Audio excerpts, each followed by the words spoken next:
I, Barack Hussein Obama, do solemnly swear. I, Barack Hussein Obama, do solemnly swear. That I will execute the office of President to the United States faithfully. That I will execute the office of President of the United States. The office of President of the United States faithfully.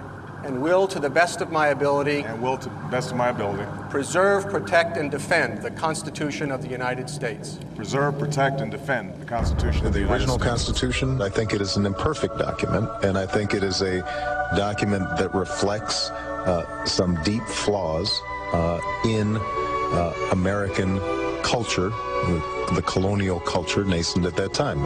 I think we can say that the Constitution reflected an enormous blind spot in this culture, and that the framers had that same blind spot. It also reflected the fundamental flaw of this country that continues to. I have two words for you: predator drones.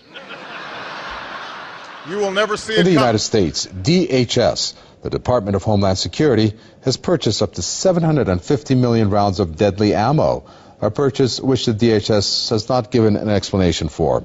Just down the street from our studios, in the U.S. Capitol, your elected officials, both the Senate and the House of Representatives, have just overwhelmingly passed the National Defense Authorization Act. It gives the military the power to indefinitely detain American citizens, even those captured here in the United States. Right. But Senators McCain and Levin have added this legislation which would authorize the president to declare the entire United States of America, all 50 states and all territories, to be a battlefield, right, even though there's no battle, thanks be to God, going on here. War on terror is different. And that would authorize him to use commander-in-chief authority in the United States, to use the military to arrest people in the United States who, in the president's opinion, are enemies of the country. Lindsey Graham, who supports it, has argued that this would authorize the president of the United States to arrest Americans by simply saying they gave up their citizenship New questions rights. Tonight about an Army combat brigade being trained to deal with civil disturbances in the United States.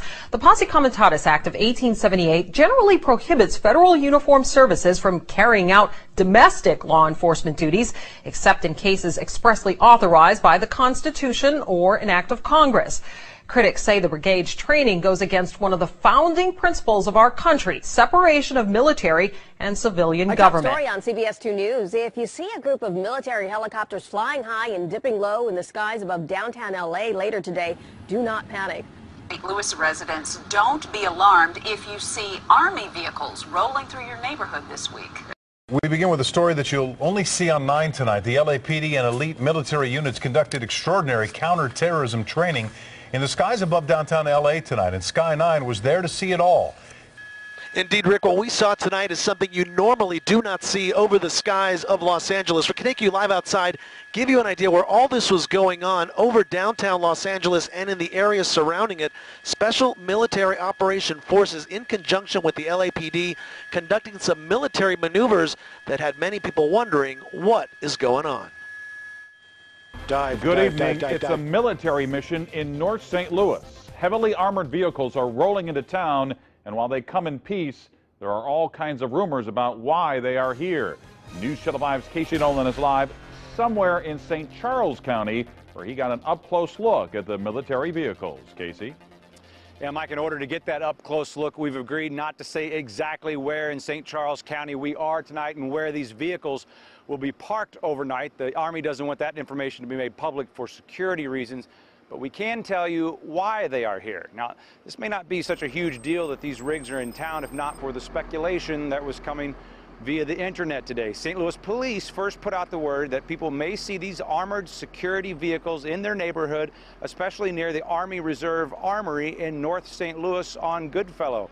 But that was about all the information they released. On the KSTK Facebook page in just a few hours, we had more than 100 people weighing in on what was going on, with comments ranging from people saying they would stop and salute if they saw the vehicles to others worried this was the beginning of martial law.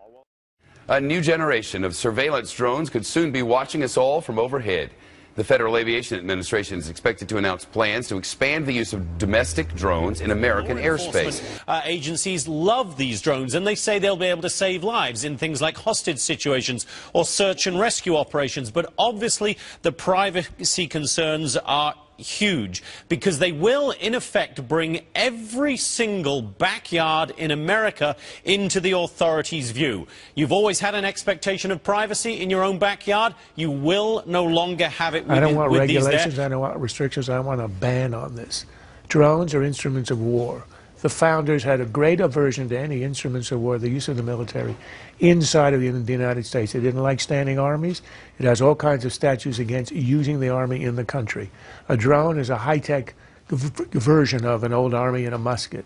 It ought to be used in Somalia to hunt the bad guys, but not in America. I don't want to see it hovering over anybody's home. Yes, you can say we've got satellites, we've got Google Street, and London has a camera on every street corner, but that's not an excuse to cave in on everything else and accept a society where you're always under being watched by the government. This is not what we want. I would say you ban it under all circumstances, and I would predict, I'm not encouraging, but I'm predicting the first guy who uses a Second Amendment weapon to bring a drone down that's been hovering over his house is going to be a folk hero in this country.